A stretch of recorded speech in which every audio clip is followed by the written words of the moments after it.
Hello everybody, Brian here from quantlabs.net. We are now doing a new analysis on the eve of April 13th, Friday 13th. So today is our lucky day. Alright, so first thing first, if you go to my YouTube channel, Quant Labs, what you'll find is a new video I just posted a few hours ago. And what it focuses on is a new set of charts that I'm using to replace the Matplotlib. So these are more professional looking charts with dates and blah blah blah. It's only a 10-minute video or 9-minute video. You can watch that, called Introducing New Trading Charts with Moving Averages Cross Signals. So these charts are now changing the analysis of how I do things. First things first, we've talked about the patterns, and I'm strictly using the patterns. I'm not generating any more flat files or Excel files. I personally know that people aren't going to use them. I'm just going to look at charts and whatever the system uses. So essentially, I'm just going to use the patterns to basically add them to a watch list and just wait it out for a better timing for when to go into the markets. But down the road, I'll be able to build better automated analysis to gauge the risk of the instrument based upon historical performance against the performance of the portfolio, and then decide to take on that position or not and properly allocate it with that. So maybe you see some of my portfolio stuff. Anyways, so here are all the patterns. Okay, as I said, be introducing this on Monday. We've got a couple of different types of patterns. You might have seen the different videos I've put out on patterns on the current strategy. Is really just to focus on bullish sentiment, not bearish. I mean, these are clearly shorting opportunities when you see bearish, but I just want to focus on bullish itself and leave it at that and go with that. All right, so we're going to look at, again, the traditional commodity, currencies, equity, only the bullish. And then I'm going to pull up the proper associated charts that I've created that are new for the strict purpose of doing some analysis, and you'll see how radically different they are. They're a lot more professional, if you ask me. So let me pull up those. Now, before I continue, I just want to show you how simplified I've gotten things. So here are all the analysis and processing that I have run to generate these charts. This one here, for the charts themselves, just as an example, you can see here there's a new subdirectory called charts, obviously. Let me just pull up the stats on this, and I'll show you how fast it is doing the automated way versus as a human. So for instance, I have the ability now to generate over 1169 charts in less than a minute, and that's with 100 instruments. So this is how I've done it. So first, I've broken everything up into number of trading days. Very critical you understand that. It's a number of trading working days, not including weekends. So here we have 240, which is a full year. 60 days would represent a quarter, and 20 days would represent a month, and then obviously a week. 5 days would represent a week. So I've broken down those periods. Now the other thing is, I'm not going to be looking at intraday at all at this point, because I have, from my testing, seen that intraday trading is really just another way of saying I'm scalping, which gives you kind of pennies in returns if you are not picking the right instruments that will give you maximum performance. So from what I've tested, you can get amazing returns when you let the position run for multiple days. Just from what I'm seeing alone in the Forex world. Of course, that may be different in the currencies and equity, but we'll give it a run and see where it goes. Okay, so let's go back to our signals. So the first area I'm going to look for are the bullish signals for the commodity, which we have here is Bitcoin, copper, and that's pretty well. Those are the only two bullish patterns that we're generating here. So if I go under the Bitcoin, now Bitcoin is quite different from all the other types of instruments I can watch because of the volatility. Now, we'll just show you what's been happening in the trends and stuff. Here's the overall trend in the markets for the last year. It's starting to, well, it's including obviously the stellar performance back in December, or the lead up. So we need to factor that in. And again, we have the signals as well. And I've talked about the, in my previous video I just recorded earlier today regarding these charts, is the crosses of the buy and sell signals on the moving averages of these periods here on the SMA of 5 and SMA of 20. So that needs to be understood there. Now this is the really good one on the Bitcoin moving averages over the year. So when you look at the overall performance, it has been a steady downtrend. Now one thing in this chart here in the moving averages, we should be seeing green bars instead of just all red. I don't know if that's a bug from Chart Director, but I'll have to get that fixed.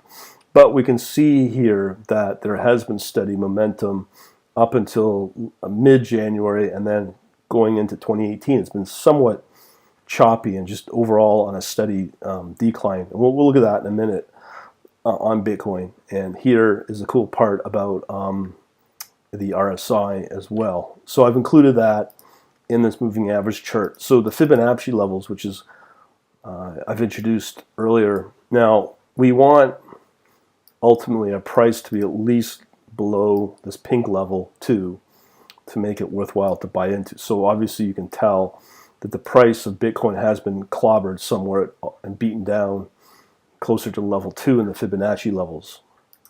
So here, when we break it all down into the 90-day or 60 working days trend, we'll start to see that there has been a steady decline over the last 3 months with Bitcoin. But when you historically look at the performance of Bitcoin, we see a pop here in around March 4th. We are now historically seeing that where there is these pops of Bitcoin pricing, but there's still an overall general trend. So we're just meeting our next cross here. So we'll look at that in the other charts. But historically, do keep that in your mind. But Bitcoin is more driven by news than anything else. Here, when you look at the signals, there's been virtually no signals. I think the last signal was selling. The moving averages has slowed down quite a bit, with our EMA now obviously higher than the other two 20 and 50 SMAs. So it's definitely a long-term trend here. But when you look at the last period here, there's been a sudden spike in a selling on the volume. RSI is still undervalued, but clearly since March 7th, you can see it's been below the 50 mark on the RSI, as well as the momentum. Again, historically, we see it builds, drops off. So even around between the 13th and the 19th, it dips. And I'm going to say 13th, 14th, 15th, 16th, 17th, 18th, 19th. So we're looking around March 17th where it built the momentum and just dropped off once it hit zero again. So a good indicator of entry, you would have to see the pricing on this particular chart on the quarterly as an entry for Bitcoin to hit the zero momentum, it looks like historically, to make it worthwhile even to go, yes, I'm interested in this instrument. But let me just see here. I just did something wrong here. Let me just, let's see if this will maximize. I guess not.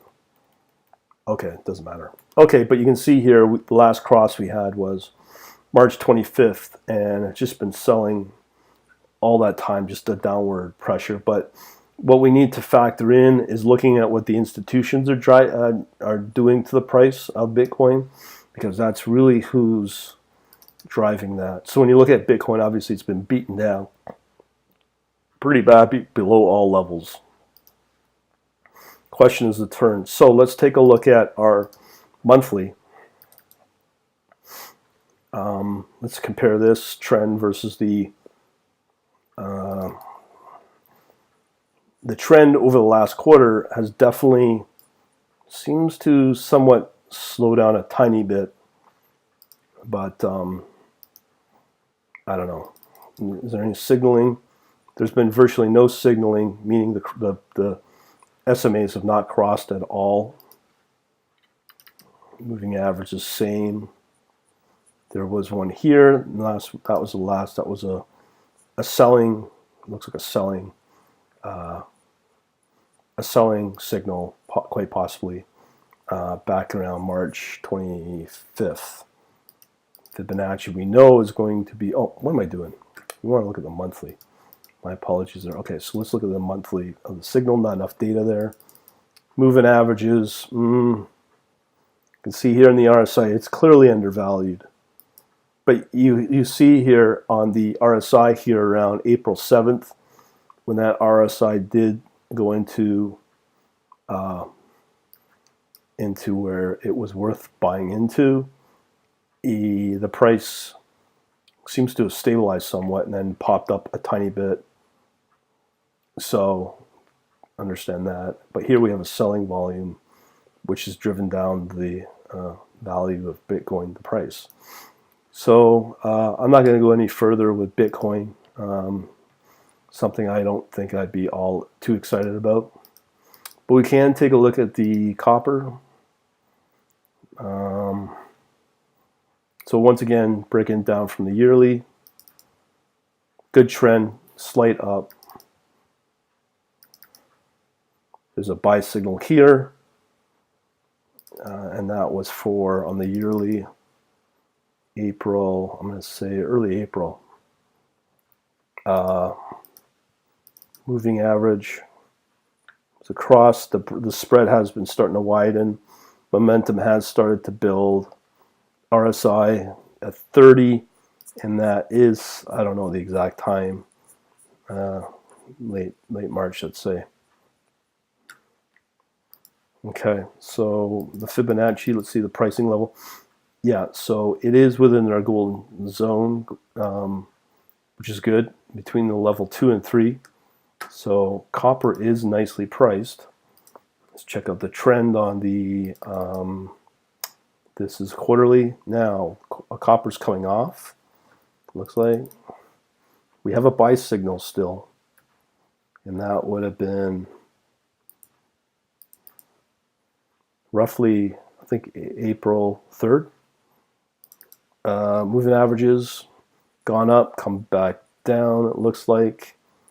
Yeah. Still within our proper range. Fibonacci, I'm sure it's still undervalued, which is good. Okay, so let's take a look at our monthly. So it did build up and it's come back down, but the trend is still trending up. You can see here historically it came back down roughly around April 3rd approximately, dropped and then bounced back, broke through the trend. But we'll be able to see better in the not enough data here in the signaling. Okay, so what's going on here? So we can see here that April 11th, 2 days ago, it did touch the upward RSI, which people don't like. That killed off the momentum. Yeah, so quite an interesting factoid there. Fibonacci still within our, so it just, I see. So what happened was historically it was overpriced, came back down into our zone that we want on the Fibonacci level. So again, I guess I can look at the 5-day. Yeah, let's see what's happening in the moving average. This is tough to work with. I might need to improve that. Fibonacci got clobbered because it just got historically overpriced, it looks like. All right, so yeah, that's copper. Okay, so that's the commodities. So why don't we factor in the equities. See what's kind of hot right now. Our Deutsche Bank looks still pretty good. Let me just pull up, that's DB1. I think that is, sorry, that's Deutsche, the index. So Deutsche Bank, let's see the upward trend. Not much. That's not very steep. Doesn't really excite me. Even amount of, I don't like the looks of this. Yeah, I don't know. Too choppy. I mean, there's a slight uptrend from what, 90 back in December, let's say, from 90. Well, I guess that's a good 10%, maybe just slightly over 10% return. That's not bad, actually, when you look at that. But you can see there's a momentum, some overbought conditions. Again, it came off because it hits that 70 on the RSI. So that clearly seems to work somehow, where it just breaks through that RSI 70 level, overvalued, runs for, who knows, maybe a couple of days, and then just comes off again. And it happened again, but this time it didn't break through, but it came off quite a bit and brought it back within range, which would then mean it may go back up, historically speaking, that is. Fibonacci's, let's see what the pricing level is. As you can see here, it does, if it gets overpriced, it just comes back down. That's what's probably driving that price. But if we look at the quarterly general trend, that's classic mean reverting right there. But it does have an uptrend from 104 in, I'm going to estimate, mid-February, 103 to a peak of 114. Again, that's roughly about a 10% return. I don't know the exact, but it's not bad for the last 2 months, because we did say that would be a good one about 2 weeks ago. But you can see here, we have here a buy signal around March 30th, and then it just clearly hits historically a certain price level here, and it just doesn't break through, but it will historically mean revert up. So that might be a nice way to add 10% if the performance stays the same over the next few months. Here with the moving averages, it just got clobbered. And again, you can see why, because the RSI just keeps knocking it back down, and then it just breaks those levels at the RSI, which historically you can see here just drives down the price. That's classic technical analysis trading. The Fibonacci level, it is back into our zone, so that probably will drive the price back up. And then I don't even know if the monthly is worthwhile. Wow, it got driven down quite a bit. But again, you'll see most likely, historically, it'll just mean revert up and give you probably a nice 10% return over the next few months. But yeah, that RSI is really driving it. Boom, and it gets knocked back. Pretty cool how that seems to work in classic technical and analytical ways. Okay, so we've got a bullish here on the Deutsche Bank. Let's see what else we have. We have the Spanish. Now this is kind of confusing. We got a bullish and a bearish. I'm not going to bother with that. The EUS. We got two bullish patterns here. Let me just see what the EUS is.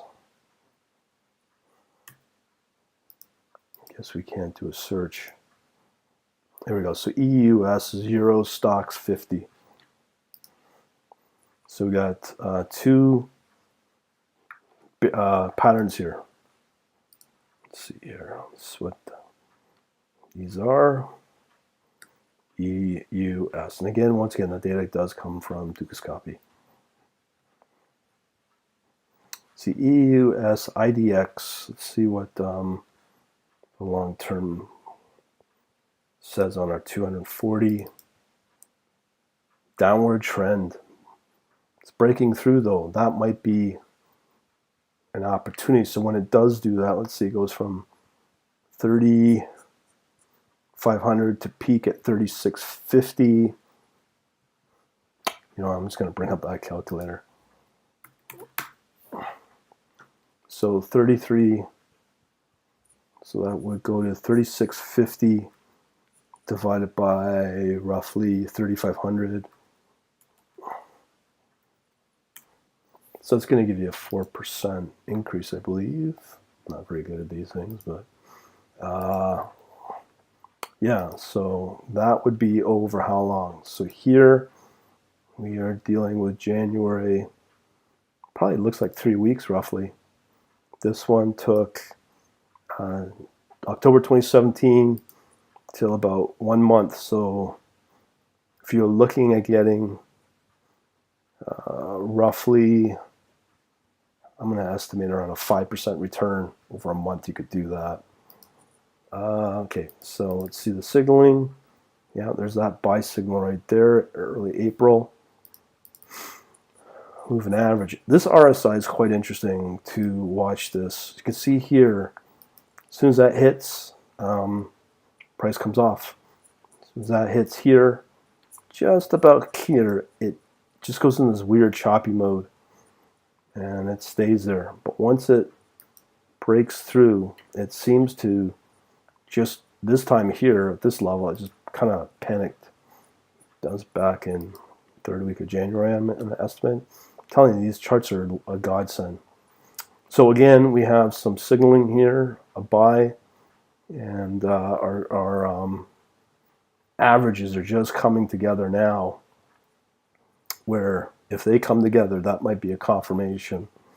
As you can see here, it's not very far off from the overbought, but I think historically what that will tell you is as soon as these cross, as let's see here, when was our last? You know what? I will take a look at the signaling. So it does go into a choppy mode, like here. And you want to watch that spread between the two moving averages on the 20 and the 5. So interesting to watch. But that again is over a year. So once again, we can. So it is undervalued, and that's probably why people are piling in. And there's probably too many traders that bring the volume too high. Yeah, you can see here. No, let's see here. Actually, it was quite quiet. And then all of a sudden, it just got went into quite a steep drop here, and then hits the lower RSI and came back somewhat. So, but let's check out the 60-day or the 90-day. So the trend has come off. It has broken through. And what do we expect? So historically, it says that it should come back down. Again, mean revert. So they're signaling saying how to sell here, and it's peaked. I bet you that spread is as high as it's going to get, or as wide as it's going to get. So we're moving average here. Yeah, see, as you approach that RSI here, not historically compared to other periods, like here, on I'm going to estimate, if I count back, I could probably do it. I'm just going to say late February sometime. It did hit that RSI and just went down quite a bit. So still, well, it's not quite, it's overbought, so, or overvalued, so that might drive down the price itself. Should I look at the monthly? Why not? Now the monthly's back into an uptrend, but it's been oscillating quite a bit to the trend on the monthly, signaling not enough data. What's our moving average telling us? not doing a lot. And then the RSI is hitting around the 9th, 10th, just breaking through that RSI. Fibonacci, it's still too high historically, so who knows? That's an interesting one, but doesn't telling me to jump in.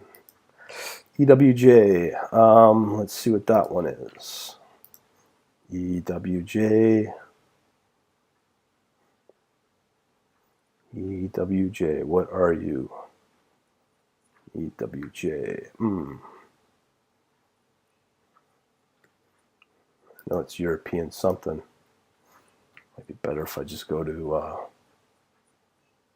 where are you? Okay.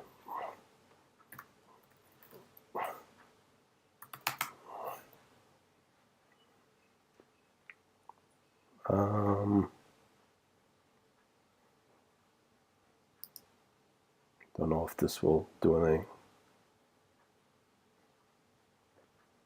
Yeah, it doesn't say a lot.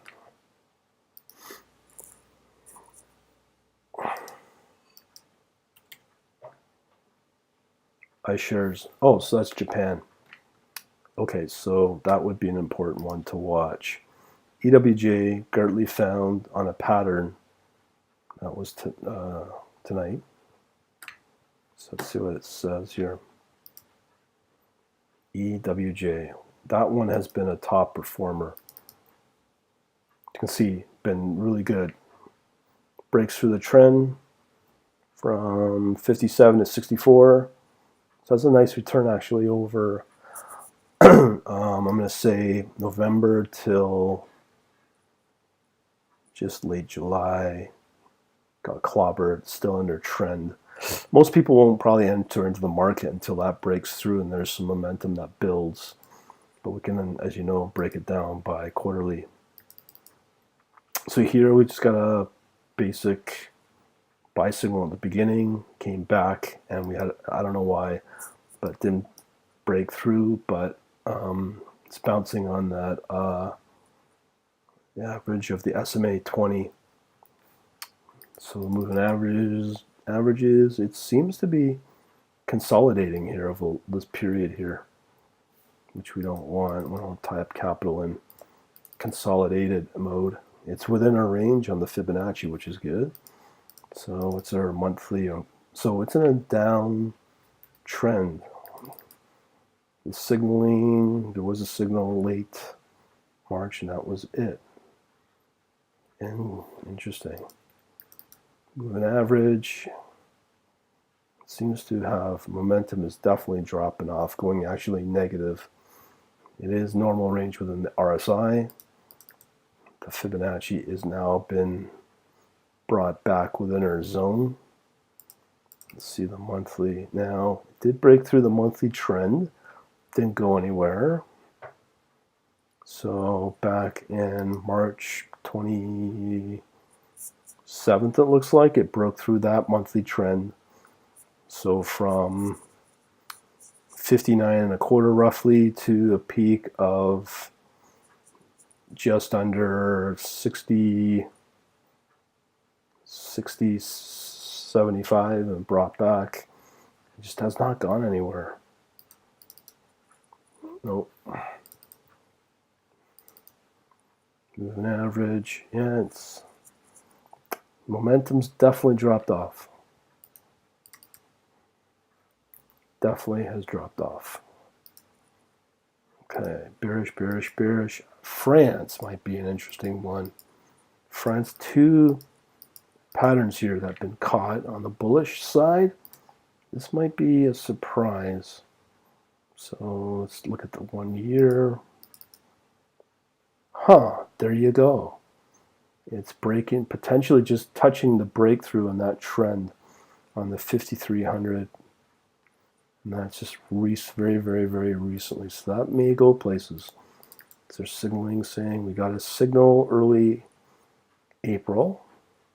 That average, yeah, it's done all right. Spread between the averages. Picked up. Yeah.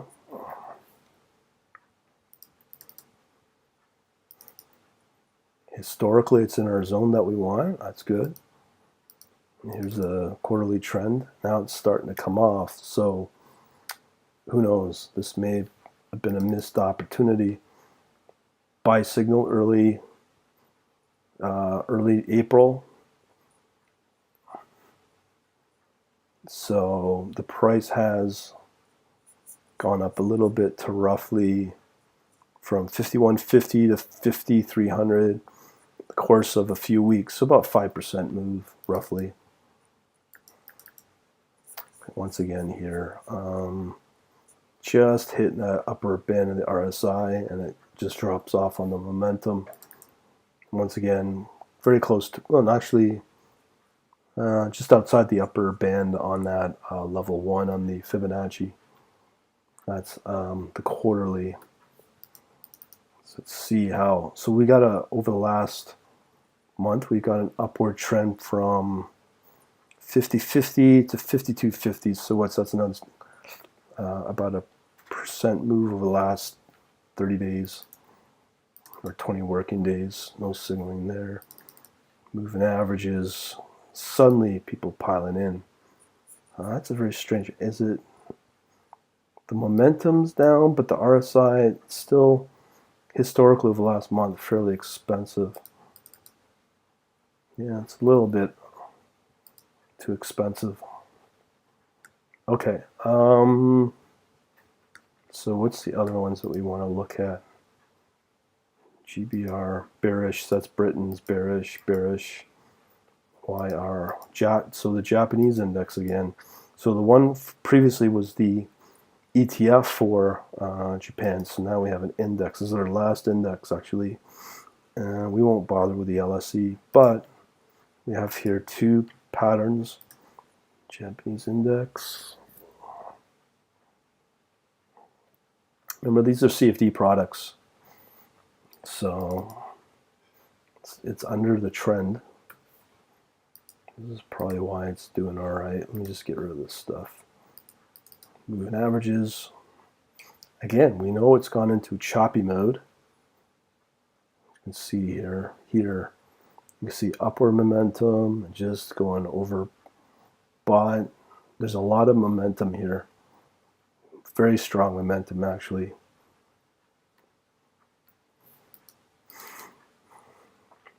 And it's within our historical zone for the year, which is pretty good.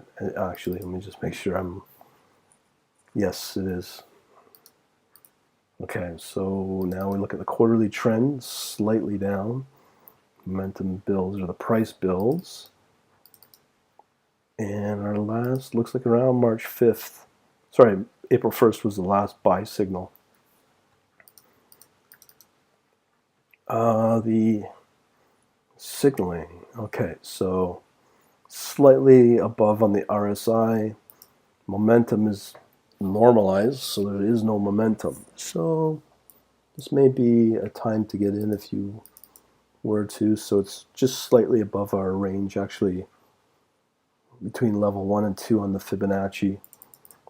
Trend now starts to take off, but again, historically right here, for March 22nd, it breaks through, stays on the trend for a couple of days, breaks through at 2800, jumps up to 21,400, but 2150. So that's roughly a 5% move over from over 2 days. It's pretty good, 5%. Here, it kind of, but didn't go anywhere. So it's below the trend. So signaling not enough there. Moving average, what does that say? You can see why momentum is slowing down, but the RSI, it just is hovering at overvalued right now for the last month. Let's see what the Fibonacci says. Yeah, it's overpriced right now, but that's over historically over a month. I don't want to look at these 5-day trends, but actually the trend is still fairly strong. That's no good. Yeah, that's why I don't like using these. 5-day on the Fibonacci. Yeah, it's still, momentum's definitely there though for the Japanese. So yeah, that's that. That's probably your best bet right now is the Japanese index still to buy into. Let's check out the last one, which is our currencies or Forex. Let's see what we got here. We got quite a few bullish signals. So the first one we're looking at is a couple of bullish signals for the Australian Swiss franc. Let's see here. So many charts, so little time. CHF, okay. 20 trend down. But you can see it's broke through. But again, when you break through historically, you can see here just sometime in December, it did break through, went from 0.750 to 0.770. That percent-wise is not a huge move, but that is something to be worthy on. What's our signal saying?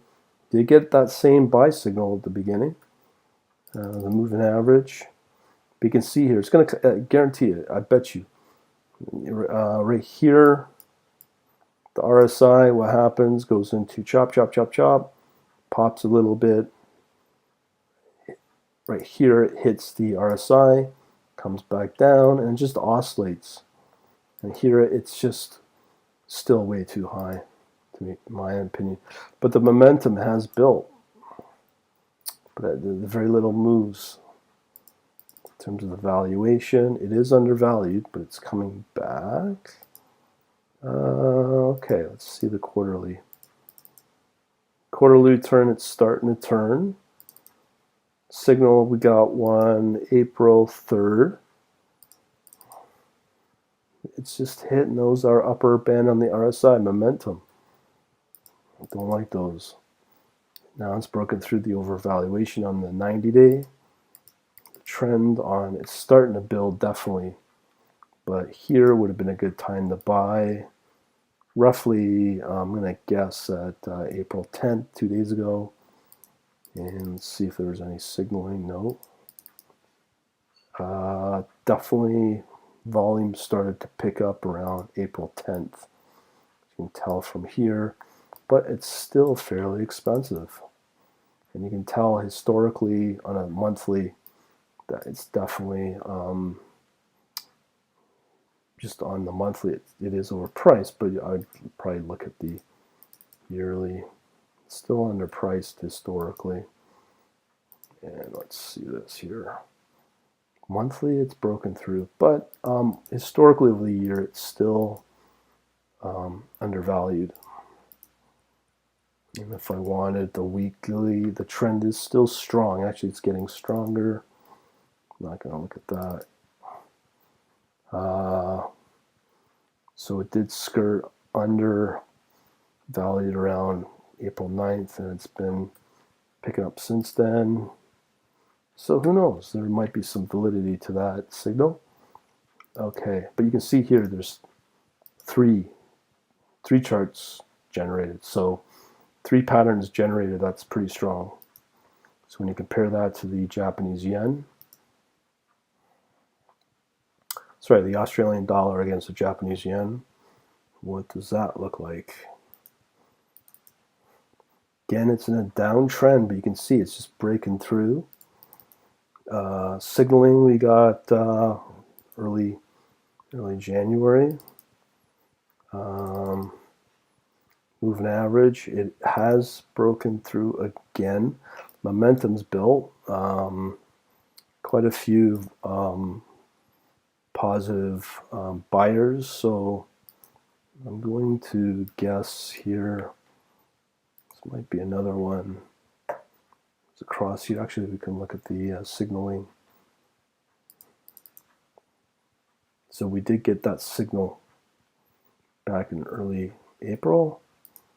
The Fibonacci, historically, how we've been doing, undervalued again. So that's probably one of the reasons why it's picking up. Okay, trend. This is a quarterly downtrend still, broke through roughly April 14th. The signaling, that's going to be April 3rd. There was a buy signal then. That would have been a nice time to buy in if you wanted. And you can see the spread did take off between 80 to just under 82.5 and 81.5. So that's a full pip or a full. That's quite the move actually. And maybe if you were to short it, you get the opposite effect. Moving averages. Yeah, it's getting very close to that overpriced value momentum. I think it could still go up. You can see here around March, I'm going to say March 12th roughly, it bounced around and then just suddenly came off. So who knows? Fibonacci at in our price zone. That's the monthly. Let's see what this says. See, it's just starting to hit those overbought conditions historically. Yeah, it's broken through overvalued over the last month historically as well. But this would have been a good buy a few days ago. All right, so with the Australian, New Zealand, let's see how this is looking. Australia, New Zealand signaling. Okay, so let's see how the trend looks for that. This is a bullish. It's far off from that. There was a buy signal just before mid-March, and then a sell signal. It's been going down since.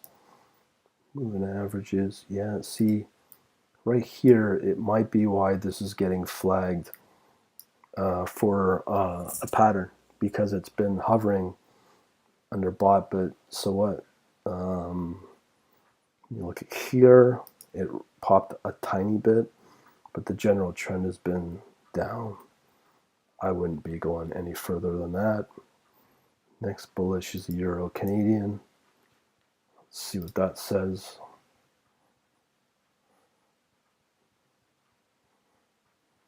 The Euro CAD.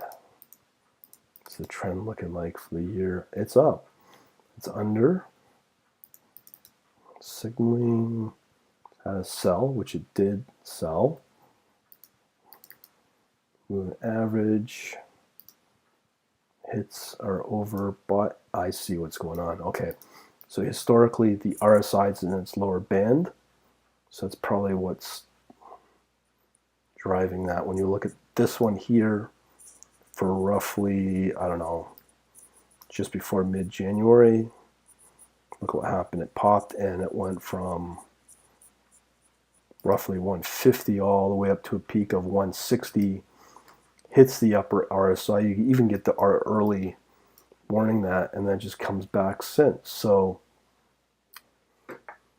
and here is another one. We hit our RSI roughly around here, and it starts to trend up, builds more, and who knows, this could be something. Let's check out our Fibonacci. It's just coming into our zone that we want, which is good. That's something exciting actually. So this might be an interesting pair to get into. Trend. Now again, this is quarterly. It's been beaten down, but still has that uptrend. Signaling had a sell, downward momentum. Moving average. It's going down. Again, we can confirm that RSI is being, and like once that upper RSI, in this case March, call it 7th, peak momentum, what happens? We get just a sudden drop off.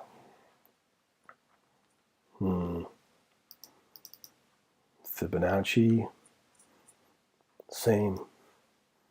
Hits that $1.60, comes back down, so on and so forth. but it's been a downward trend. There'd have to be some positive news to really. It's a signaling looking like not enough. Yeah, it's been selling volume, but something may trigger that to turn. It's been just hammered down pretty bad. Okay. You'll notice here I'm not really analyzing the 5-day charts because they're just kind of outside the trend.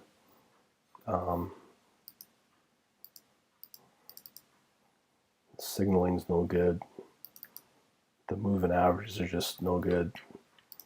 Fibonacci is still useful. All right, so let's check out our next set of bullish. So the euro US dollar. All right. That might be something small but worthy to play. Okay, euro US dollar. Look at that, it's had a nice uptrend, crossing that trend line with the signaling, but it's just been in a choppy mode with even buy, sell, buy, sell. It's basically been going nowhere. I think this is just noise possibly. Yeah, it's just been hitting choppiness. I don't think, well, I guess what we need to watch for is something to say, yes, we do have a breakout, but the momentum's average, the RSI range is normal or average, and it's slightly above our what we want. So that's a yearly. So let's check out what's going on. Slight, just classic mean reverting, slightly down, just virtually going nowhere.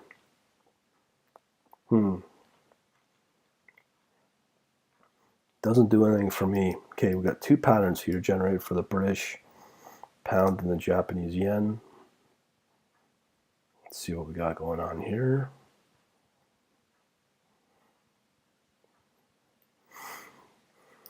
GBP, Japanese yen. Yeah, same thing. It hits that trend. That's what's driving these patterns. So there's a definite relationship between those two.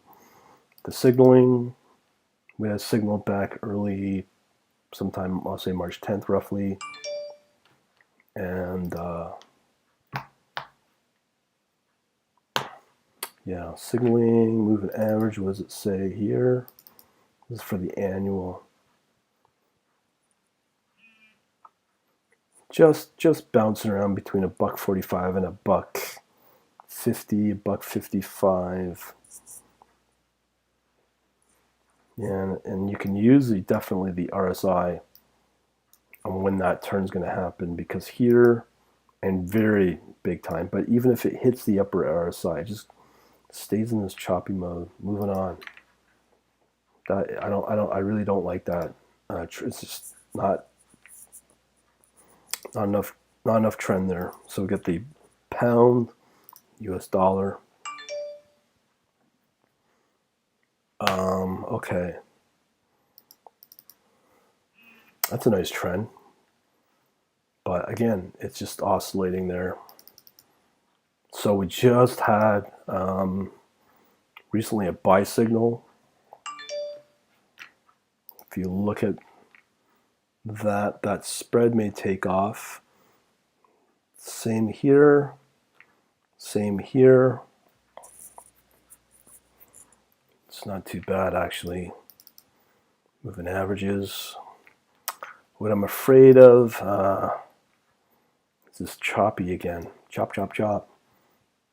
I mean, the overall has not moved. We're talking the beginning a year ago, roughly 130 all the way up to $1.42 over the last year.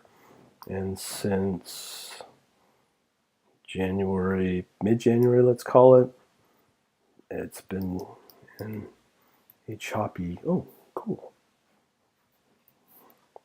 New hot button to play with. Okay, Yeah, I'm not liking that either. Okay, so our next one's the US dollar and Swiss franc. Let's see what this one says.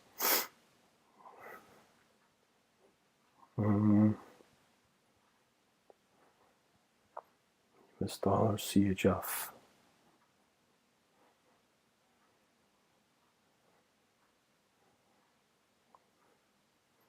Where are you?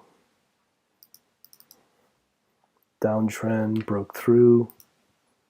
Not liking it. Bounce back, on from 0.93 to 0.96. Very small moves. I don't like it. 0.92 to $1. Well, 10%, but that is, I don't know. Don't know. It is in the zone. Something to watch. Okay, so 60-day trend from 0.935 to 955. Don't know. Compared to other momentum, 5% in a course of a couple of weeks is something I'm more into. But this is 0.925 to, yeah, I don't know. I'm not sure what I can say about this one.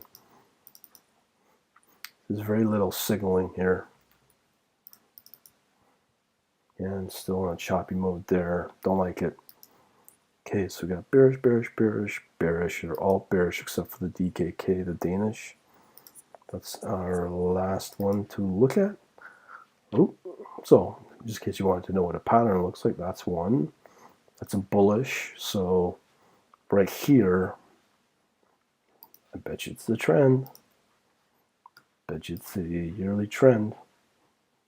Right here, boom shakalaka, like a boom. Downward trend, hit that trend, bounces off it. And again, just chop choppy since February, early February. Is that going to go anywhere? Who knows? I don't know. I think there's better things to watch with better momentum. Yeah, I don't know. It's undervalued. It's been undervalued since late January. Has not gone anywhere. Last 60 days, slight improvement. 0.604. Yeah, it's too small. The only thing I see that's worthwhile putting money into is still the Japanese yen, but there's not a lot of momentum. But if you have balls of steel, you might want to try out the cryptocurrencies. But the only one I see that's worthwhile is definitely the Japanese yen. But I'll build better rankings for this, so I don't have to go through this. But I want to show you the new charts and how it looks. Hopefully I'll help you out. Talk to you later.